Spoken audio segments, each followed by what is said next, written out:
اور بے شک ہم نے دی حضرت لقمان علیہ السلام کو حکمت. اور حکمت کیا ہے؟ یہ باطنی بصیرت کو کہا جاتا ہے. فطرت جب عقل کے ساتھ استعمال ہوتی ہے تو اس سے جو حکمت حاصل ہوتی ہے. اور ہم نے پیچھے بھی دیکھا کہ نبوت کی تمہید رہی ہے. انسانی عقل و شعور کی پختگی کو جو ہے حکمت کہتے ہیں، جب وہ صحیح فیصلے کر سکے. اور قرآن ایسے انسان کو حکیم اور دانا انسان کہتا ہے جو شارٹ سائٹڈ نہ ہو، جو اپنے اصل مستقبل کو دیکھ کر فیصلے کرے، یعنی دنیا سے دھوکہ نہ کھائے بلکہ آخرت کے حوالے سے کامیابی کے فیصلے کرے، تو وہ حکیم اور دانا انسان کہلاتا ہے. بخاری شریف میں آتا ہے الحکمت ضالۃ المومن، کہ یہ جو حکمت ہے یہ مومن کی گم شدہ دولت. فحیث وجدہ فہو احق بہا، وہ جہاں کہیں بھی حکمت کو پائے تو وہ اس کا حق ہے کہ اسے حاصل کرے. تو جس طرح ہماری کوئی چیز کھو جاتی ہے اور پھر جہاں کہیں نظر آتی ہے ہم لپک کر لیتے ہیں کہ تو میری چیز ہے، تو حکمت اور دانائی بھی اصل میں مومن کی متاع ہے. اسی طرح ہم نے سورہ بقرہ آیت نمبر 269 میں پڑھا تھا کہ یؤتی الحکمت من یشاء، وہ اللہ تعالیٰ فرماتا ہے حکمت جسے چاہتا ہے، ومن یؤت الحکمت فقد اوتی خیرا کثیرا، اور جس کسی کو حکمت دے دی گئی اسے تو بہت ہی خیر کثیر دے دی گئی. تو دولت سے بھی بڑی، روپے پیسے سے بھی بڑی دولت. اور حضرت لقمان کو یہ دی گئی اور اس کا نتیجہ کیا نکلا؟ انشکر للہ، کہ شکر کرو اللہ کا. فرمایا ومن یشکر فانما یشکر لنفسہ، جو کوئی شکر کرتا ہے تو شکر کرتا ہے اپنے ہی بھلے کے لیے. ومن کفر، اور جو کوئی ناشکری کرتا ہے فان اللہ غنی حمید، تو بے شک اللہ تعالیٰ غنی ہے، سیلف سفیشینٹ ہے، آپ سے آپ تعریف کیا ہوا ہے. اس کائنات میں جب بھی کسی کی تعریف ہوتی ہے تو اصل میں حقیقی تعریف اللہ ہی کی ہوتی ہے، کیونکہ وہی ان سب کا خالق ہے. تو حضرت لقمان علیہ السلام نے بھی کیونکہ اللہ کا شکر ادا کیا تو اس کا فائدہ انہیں کیا ہوا؟ اللہ نے ان کے نام پر ایک سورت رکھ دیا. قیامت تک ہم حضرت لقمان کے نام سے یہ سورت پڑھتے رہے. تو انہوں نے اللہ کا شکر کیا، اللہ نے اس سے بڑھ کر انہیں دیا. تو جو اللہ کا شکر کرتا ہے اللہ تعالیٰ اسے مزید دیتے ہیں. سورہ ابراہیم میں بھی ہم پڑھا ہے لئن شکرتم لازیدنکم، اگر شکر کرو گے ہم مزید دیں گے. ولئن کفرتم، لیکن اگر تم نے کفران نعمت کیا، ان عذابی لشدید، تو ہمارا عذاب بھی بہت شدید. اب حضرت لقمان علیہ السلام کا تعارف یہ ہے کہ وہ سوڈان کے ایک چھوٹے سے گاؤں نوبیا کے رہنے والے تھے. حبشی النسل تھے، یعنی جو ہے وہ نیگرو تھے، اور یہ پیشے کے اعتبار سے بڑھئی تھے، کوئی بہت بڑے بادشاہ اور کوئی وزیر نہیں تھے، اور نہ نبی تھے. اور زیادہ تر کی رائے یہ ہے کہ نہ کسی نبی کے پیروکار تھے، تو بلکہ فطرتاً جو ہے سلیم اور دانا اور حکیم انسان تھے، وائس آدمی تھے. اور ویسے ان کا زمانہ جو ہے حضرت داؤد علیہ السلام کا ہم اثر ہے 1000 BC، حضرت عیسیٰ علیہ السلام کی پیدائش سے 1000 سال پہلے جو ہے یہ گزرے. اور یہ دیکھ رہے ہیں آپ سوڈان، یہ ریڈ سی کے اس پار ہے، اور ریڈ سی کے دوسرے پار جو ہے مکہ ہے. تو یہ عرب میں قریب ترین یہ تھا سوڈان، اور اس لیے وہ واقف تھے. جس طرح آج ہم علامہ اقبال کو کوٹ کرتے ہیں کہ وہ ہمارے یہاں کے دانا اور حکیم انسان تھے، تو اسی طرح لوگ جو ہیں حکیم لقمان کو کوٹ کرتے تھے. یہ ڈیزرٹ نوبیا اوپر لکھا ہوا ہے ریڈ سی کے ساتھ ہی اوپر، تو یہ گاؤں تھا حضرت لقمان کا.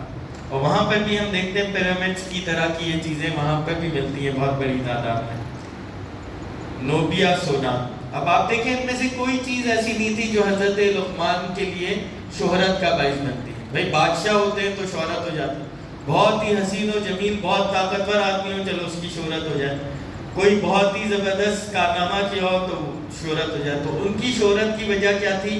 ان کی حکمت اور دانائی، اور ان کی باتیں کوٹ کرتے تھے اہل مکہ. چنانچہ قرآن نے کہا کہ بھئی جنہیں تم حکیم و دانا سمجھتے ہو، دیکھو وہ شخص اپنے بچے کو کیا نصیحت کر رہا ہے. تو ایک سلیم الفطرت اور حکیم انسان، اور ہم نے کہا کہ حکمت جو ہے فطرت اور عقل دونوں سے مل کر حکمت بنتی.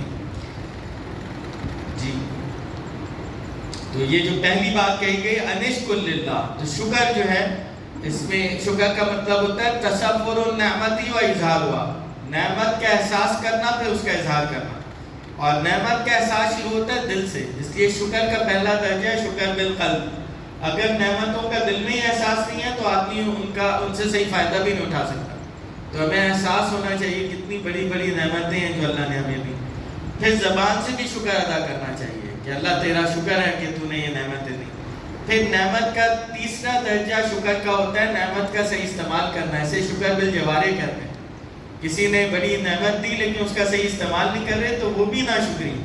اب اس وقت زمین کے اوپر آسمان کے نیچے اللہ کی سب سے بڑی نعمت اس کی کتاب ہے، اس کا شکر یہ کہ دل میں احساس ہو کہ اللہ نے بہت بڑی دولت ہمیں دی ہے، قرآن کریم، اور زبان سے شکر یہ ہے کہ ہم اللہ کا شکر ادا کریں کہ الحمدللہ اللہ تیرا شکر ہے کہ تو نے اتنی بڑی نعمت ہمیں دی، اور پھر اس کا شکر بالجوارح یہ ہے کہ اب اس کے مطابق زندگی گزاریں۔ یہ تو قرآن کی ناشکری ہے کہ اس سے فال نکالنے کا کام لیا جائے، یا جو ہے اس کے سائے سے اپنی بیٹیوں کو رخصت کرنے کا کام لیا جائے، یا بچے کا نام نکالنے کے لیے جو صفحہ کھولا اور اس کا جو پہلا حرف نظر آیا اس میں کام کر لیا، یا اپنے بزنس کو بڑھانے کے لیے دکان پر رکھتے ہیں، اس لیے نہیں کہ سیکھیں کہ اس میں لکھا کیا اس کے مطابق بزنس کریں، اس لیے کہ لوگ زیادہ ہے اور کیش زیادہ ہے تو جو ہے وہ تجوری میں رکھ دیتے ہیں یا جو ہے دکان میں رکھتے ہیں۔ تو یہ تو اس کا شکر گزاری ہے یا ناشکری ہے؟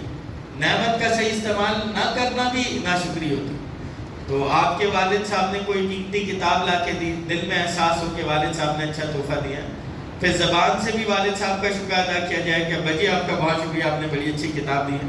اب اس کتاب کا صحیح شکر یہ ہے کہ اسے پڑھا جائے، اس میں جو اچھی باتیں بتائی گئی ہیں ان سے سیکھا جائے، ان پر عمل کیا جائے، نہ کہ برگر کھایا ہاتھ خراب ہو گیا، ایک صفحہ پھاڑا کتاب کا، ہاتھ صاف کیا اور پھینکا، تو یہ تو اس کتاب کی ناشکری ہے۔ تو ہم یہی کرتے ہیں نعمتوں کے ساتھ، تو نعمت کی شکر گزاری کرنی چاہیے۔ اسی طرح یہاں کہا وَمَنْ كَفَرَ فَإِنَّ اللَّهَ غَنِيٌّ حَمِيدٌ، اور جس کسی نے ناشکری کی تو اللہ تعالیٰ آپ غنی ہے اور آپ سے آپ تعریف کیا ہوا ہے۔ تو کفر کا لفظ بھی 3 معنوں میں استعمال ہوتا ہے، کفر کا مقابلہ شکر، تو ناشکری کرنا ہم اردو میں بھی کہتے ہیں کفران نعمت، تو یہ بھی کفر ہوتا ہے، جہاں شکر ہونا چاہیے وہاں شکر نہ کیا جائے، وجہ تکبر ہوتا ہے، اور اس کا مرتکب جو ہے وہ فاسق کہلاتا ہے۔ پھر کفر بمقابلہ اسلام، کہ جو اسلام نہیں لاتا اللہ کا اور بڑے بڑے حقائق کا انکار کر دیتا ہے، تو اس کی وجہ اکثر بیشتر تعصب ہوتی ہے۔ اور ابو جہل نے بھی کہا تھا کہ محمد صلی اللہ علیہ وسلم واقعی سچے ہیں، تو انہوں نے کہا پھر ایمان کیوں نہیں لاتے کہ ہمارے ان کا مقابلہ چل رہا ہے، یہ حاجیوں کو پانی پلاتے ہیں ہم ان سے بڑھ کر پلاتے ہیں، یہ مسافروں کی خدمت کرتے ہیں ہم ان سے بڑھ کر کرتے ہیں، ہمارے اور ان کے قبیلے میں مقابلہ ہے۔ اب بنو ہاشم کہتا ہے ہم بھی ایک رسول ہے، تو ہم رسول کہاں سے لائیں؟ اب تو ہمیشہ کے لیے گھٹنے ٹیک کر جو ہے رہنا پڑے گا، تو ہم تو نہیں مانیں گے اسے۔ تو یہ تعصب آ جاتا ہے کہ حق کو نہ مانا جائے، یہ کفر بمقابلہ اسلام ہوتا ہے، اس کا مرتکب کافر کہلاتا ہے۔ اور تیسرا ہے کفر بمقابلہ ایمان، ایک زبان سے کلمہ ہوتا ہے، ایک دل میں یقین ہوتا ہے، تو زبان پر تو کلمہ ہے، دل میں یقین نہیں، ایسے نفاق کہتے ہیں، ایسے لوگ منافق کہلاتے ہیں۔ تو صرف زبان تک جو ہے وہ معاملہ ہوتا ہے، اور یہ نفاق کی اصل وجہ کیا؟ حب دنیا، دنیا اللہ سے بھی بڑھ کر محبوب ہو جاتی ہے۔ اب 10 نصیحتیں ہیں جو حضرت لقمان نے اپنے بچے کو کی، وہ اب ہم ایک ایک کر کے پڑھتے ہیں۔ تو فرمایا سب سے پہلے وَإِذْ قَالَ لُقْمَانُ لِابْنِهِ، اور جب کہ کہا حضرت لقمان علیہ السلام نے اپنے بیٹے سے، وَهُوَ يَعِظُهُ، جب کہ وہ اسے باز کر رہے تھے۔ تو ایک تو باپ بیٹے سے بات کر رہا ہے، دوسرا اسے باز کر رہا ہے، باز درد بھری نصیحت کو کہتے ہیں۔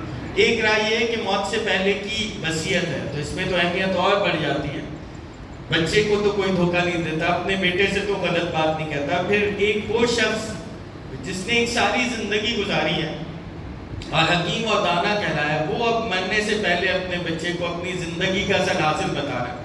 لیکن جو دنیا دار لوگ ہوتے ہیں وہ مرنے سے پہلے قیمتی ترین چیز اپنی اولاد کو بتاتے ہیں، وہ کیا ہوتا ہے؟ مال و دولت۔ وہ کہتے ہیں بیٹا میرا فلاں فلاں اکاؤنٹ بھی ہے، وہ شاید لوگ جانتے نہیں ہیں، میری دولت فلاں فلاں ہے، فلاں کے پاس اتنے پیسے ہیں وہ لینے ان سے، فلاں فلاں میری پراپرٹی ہے، یہ تم لوگ نہیں جانتے ہوگے، یہ فائلیں میں نے فلاں لاکر میں رکھی ہوئی ہیں فلاں جگہ، یہ باتیں ہیں جو ایک عام آدمی بتاتا ہے۔ لیکن ایک حکیم اور دانا انسان مرنے سے پہلے کیا بتا رہے ہیں؟ بڑی سوچنے کی بات ہے۔ تو وہ کہہ رہے پہلی نصیحت، یا بنی لا تشرک باللہ، اے میرے بچے اللہ کے ساتھ شرک نہ کرنا، ان الشرک لظلم عظیم، بے شک شرک وہ بہت بڑا ظلم ہے۔ اور ہم نے پڑھا تھا کہ جو ہے ظلم کہتے ہیں وضع الشیء فی غیر محلہ، کسی شے کو اس کے اصل جگہ سے ہٹا دینا۔ اللہ کو نہ ماننا کفر ہے، اللہ کو ماننا لیکن اللہ کے ساتھ دوسروں کو بھی اللہ کے برابر کر دینا یہ شرک کہلاتا ہے۔ تو مشرکین مکہ اللہ کو مانتے ہیں اور یہ یہود و نصارہ یہ بھی اللہ کو مانتے ہیں لیکن اللہ کے ساتھ دوسروں کو بھی برابر کرتے ہیں۔ تو اس لیے مولانا حسین علی رحمۃ اللہ علیہ کہتے تھے کہ موحد اور مشرک میں ہی اور بھی کا فرق ہے۔ موحد کہتا ہے اللہ ہی ہے، مشرک کہتا ہے اللہ بھی ہے، اور بھی ہے اللہ بھی ہے۔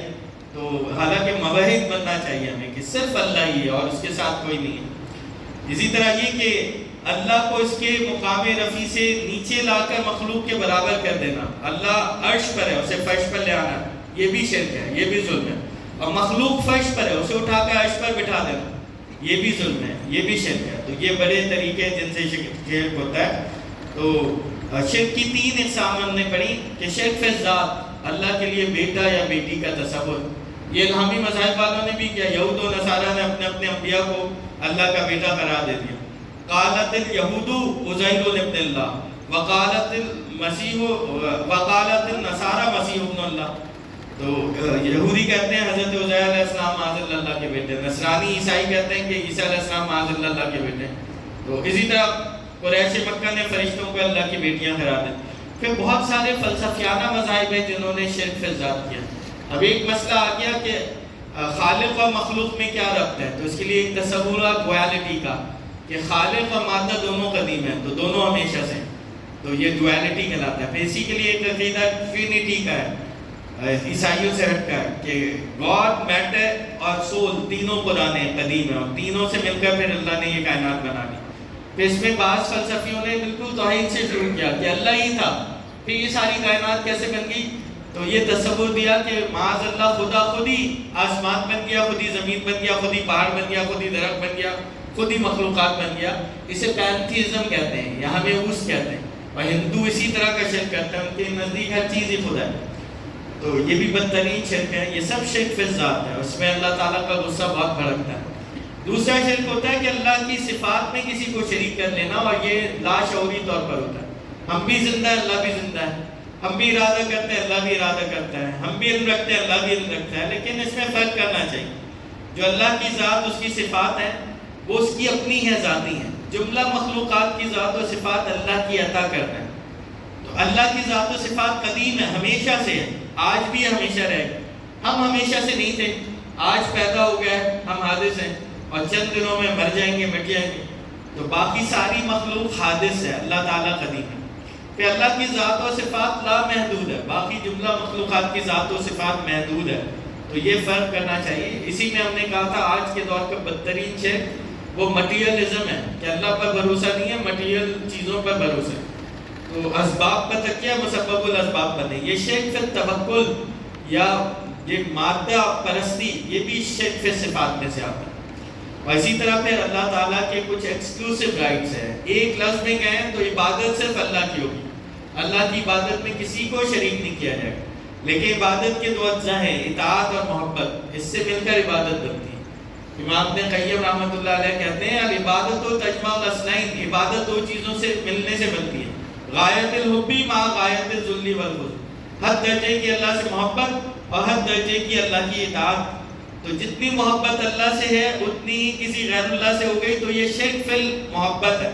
تو باقی محبتیں کرنی ہیں، ملک سے بھی، والدین سے بھی، بہن بھائیوں سے بھی، مال بھی اللہ کی نعمت ہے، اولاد بھی اللہ کی نعمت ہے، لیکن باقی ساری محبتیں اللہ کی محبت سے نیچے رہیں گی۔ یہ مال کی محبت اللہ کی محبت کے برابر آ جائے تو شرک ہے۔ ہمارے یہاں تو یہ اس سے بھی اوپر ہے، یعنی مال پہلے اللہ بعد میں، تو اس کے لیے تو کوئی اور اصطلاح لانی پڑے گی کہ وہ محبتیں جو اللہ سے بھی اوپر چلی جائیں۔ اسی طرح جتنی فرما برداری اللہ کی ہے اتنی غیر اللہ کی ہو جائے تو یہ پھر شرک فی الاطاعت ہے۔ تو اطاعت کرنی ہے، لیڈروں کی بھی کرنی ہے، حکمرانوں کی بھی کرنی ہے، سربراہ کی بھی کرنی ہے، والدین کی بھی کرنی ہے، لیکن وہ ساری اطاعتیں اللہ کی اطاعت کے نیچے نیچے۔ اگر کوئی بھی آدمی ایسا حکم دے جو اللہ کے حکم کے خلاف آ جائے تو پھر جو ہے وہ اس آدمی کی بات نہیں مانی جائے گی، اللہ کی بات مانی جائے گی، ورنہ یہ شرک ہو جائے گا کہ اللہ کی بات چھوڑ کر دوسرے کی بات مانی جا رہی ہے۔ تو یہ شرک فی الاطاعت کہلاتا ہے۔ اسی طرح عبادت کے جتنے ڈھنگ ہیں، جتنے انداز ہیں، وہ صرف اللہ کے لیے۔ تو یہ نماز میں جس طرح مدد سے کھڑے ہوتے ہیں قنوت، یہ صرف اللہ کے لیے، رکوع صرف اللہ کو ہوگا، سجدہ صرف اللہ کو ہوگا، طواف صرف اللہ کے گھر کا ہوگا، قربانی صرف اللہ کے نام کی ہوگی، نظر اور نیاز بھی عبادت کا ڈھنگ ہے. نظر بھی اللہ کے نام کی ہے، نیاز بھی اللہ کے نام کی. قسم کھانی ہے تو اللہ کے نام کی. تو یہ ساری جو عبادت کے ڈھنگ ہے. اسی طرح دعا کس سے جائز ہے؟ دعا صرف اللہ سے جائز ہے. یہ بھی جسے آدمی حاضر و ناظر سمجھتا ہے اور جسے مشکل کشا حاجت روا مانتا ہے، اسی سے دعا کرتا ہے. تو وہ صرف اللہ سے جائز ہے. نہ فرشتوں سے دعا ہوتی ہے، نہ انبیاء سے دعا ہوتی ہے، اور نہ اور کسی مخلوق سے دعا ہوتی ہے. تو یہ صرف اللہ کے لیے. اور ایک چیز یہ کہ اخلاص، ہر عمل خالص اللہ کے لیے کیا جائے. اگر یہ اللہ کے علاوہ کسی اور کے لیے کیا جائے، یہ بھی شرک ہو جاتا ہے، دکھاوا. اسے شرک کے خفی کہا گیا حدیث میں. آپ نے فرمایا من صام یرائی فقد اشرک، مسند احمد کی روایت. جس نے دکھاوے کے لیے روزہ رکھا وہ شرک کر چکا. من صلی یرائی فقد اشرک، جس نے دکھاوے کے لیے نماز پڑھی وہ شرک کر چکا. من تصدق یرائی فقد اشرک، جس نے دکھاوے کے لیے صدقہ خیرات کیا وہ شرک کر چکا. تو پہلی نصیحت حضرت لقمان نے اپنے بیٹے کو کی کہ جو ہے دیکھو اللہ کے ساتھ کسی کو شریک نہ کرنا، اس کے ساتھ شرک نہ کرنا، یہ سب سے بڑا ظلم ہے. آگے پھر فرمایا وَوَصَّيْنَا الْإِنسَانَ بِوَالِدَيْهِ.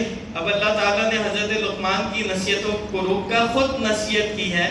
اس سے والدین کا مقام اور بلند ہو جاتا ہے. حضرت لقمان کرتے ایک تو یہ کہ اپنے لیے اپنی اولاد سے کیا نصیحت کرتے ہیں، لیکن اس میں والدین کے مقام کو اللہ نے اور بلند کر دیا کہ حضرت لقمان کی جگہ خود والدین کے لیے نصیحت فرمائی. حملتہ امہ وہنا علی وہن. اب والدہ کی جو قربانیاں ہیں، جو خدمتیں، ان کا ذکر ہے کہ اٹھائے رکھا اسے اس کی ماں نے تکلیف پر تکلیف اٹھا کر. ایک حمل کی تکلیف ہے، 9 مہینے تک ماں اٹھائے رکھتی. دوسری وضع حمل کی تکلیف ہے، اس میں بعض دفعہ جان جوکوں کا معاملہ ہو جاتا ہے. تو فرمایا وفصالہ فی عامین، پھر 2 سال تک دودھ بھی پلانا ہے. تو اب یہ نہیں کر سکتی کہ اولاد کو چھوڑ دے. اور یہ 2 سال تک جو ہے ماں گہری نیند سوتی بھی نہیں ہے. ذرا سی آواز نکالتا ہے بچہ اور وہ اٹھ جاتی ہے فوراً. تو فرمایا انشکر لی ولوالدیک، تو شکر کرو میرا اور شکر کرو والدین کا. اللہ حق بات کہنے میں نہیں جھجکتا. ایک انسان پر سب سے بڑا احسان اللہ کا ہے. اللہ نے تو اسے وجود دیا ہے، والدین کے دل میں اس کی محبت ڈالی ہے، پوری کائنات اس کی پیدائش سے پہلے اس کے لیے سجا دی ہے، بنا دی. تو سب سے بڑا محسن اگر ہمارا کوئی ہے تو اللہ ہے. اللہ کے بعد انسانوں میں سب سے بڑا محسن کوئی ہے تو رسول اللہ ہے. ان کے ذریعے ہدایت ملی اور ان کے ذریعے اللہ کا تعارف ہوا. ان کے بعد انسانوں میں اگر کوئی ہے تو والدین ہے. تو قرآن میں 5 مقامات ہیں جہاں اللہ نے اپنے بعد والدین کا ذکر کیا. تو والدین کے حقوق اور فرمایا تو اللہ نے نہیں جھجک کے پہلے کہا کہ انشکر لی، میرا شکر ادا کرو، اور ولی والدیک، اپنے والدین کا شکر ادا کرو. الی المصیر، اور میری طرف تم سب نے لوٹ کر آنا. پھر ایسا معاملہ اگر ہو جائے کہ والدین کوئی شرک کا حکم دے، گناہ کا حکم دے، تو اب کیا کریں؟ تو فرمایا وَإِن جَاهَدَاكَ عَلَىٰ أَن تُشْرِكَ بِي، اگر تمہارے والدین جہاد کرے تمہارے ساتھ کہ تم شرک کرو، جو ہے تم کسی کو میرے ساتھ جو ہے وہ شامل کرو، مَا لَيْسَ لَكَ بِهِ عِلْمٌ، جس کا تمہارے پاس کوئی علم نہیں. اس میں بھی دلیل ہے کہ شرک کے لیے کوئی عقلی کوئی نقلی دلیل نہیں ہے. فَلَا تُطِعْهُمَا، تو اللہ تعالیٰ حکم دے رہے ہیں کہ ہرگز اپنے والدین کی بات نہ ماننا. وَصَاحِبْهُمَا فِي الدُّنْيَا مَعْرُوفًا، لیکن دنیا میں ان کے ساتھ بسر کرنا بھلے طریقے سے. جب والدین گناہ کا حکم دیتے ہیں، شرک کا حکم دیتے ہیں، تو ان کا حق اطاعت ختم ہو جاتا ہے، لیکن حق خدمت پھر بھی باقی رہتا ہے. خدا خواستہ اگر والدین کافر بھی ہوں، ہندو بھی ہوں اور بے دین بھی ہوں، پھر بھی ان کا حق خدمت اللہ نے رکھا ہے. ان کی خدمت پھر بھی ہوگی اور ان کی اطاعت نہیں ہوگی کفر اور شرک میں. تو فرمایا وَاتَّبِعْ سَبِيلَ مَنْ أَنَابَ إِلَيَّ، اور پیروی کرو شخص کی جس نے میری طرف رجوع کیا، جیسے انبیاء ہیں، انبیاء کے پیروکار ہیں. ثُمَّ إِلَيَّ مَرْجِعُكُمْ، پھر میری طرف تم سب نے لوٹ کر آنا ہے. فَأُنَبِّئُكُم بِمَا كُنتُمْ تَعْمَلُونَ، پھر میں تمہیں بتا دوں گا جو کچھ تم کرتے رہے. اللہ پھر بتا دے گا کس نے اللہ اس کے رسول کی بات مانی اور کس نے اپنی مرضی چلائی. آگے فرمایا اب دیکھیں والدین کے موٹے موٹے حقوق کیا ہیں کہ ان کا دل سے ادب و احترام کیا جائے. نمبر 2، مال اور جان سے ان کی خدمت کی جائے. ساری زندگی ان کا کھاتے رہے، وہ بوڑھے ہو گئے، کمانے کے قابل نہیں ہیں.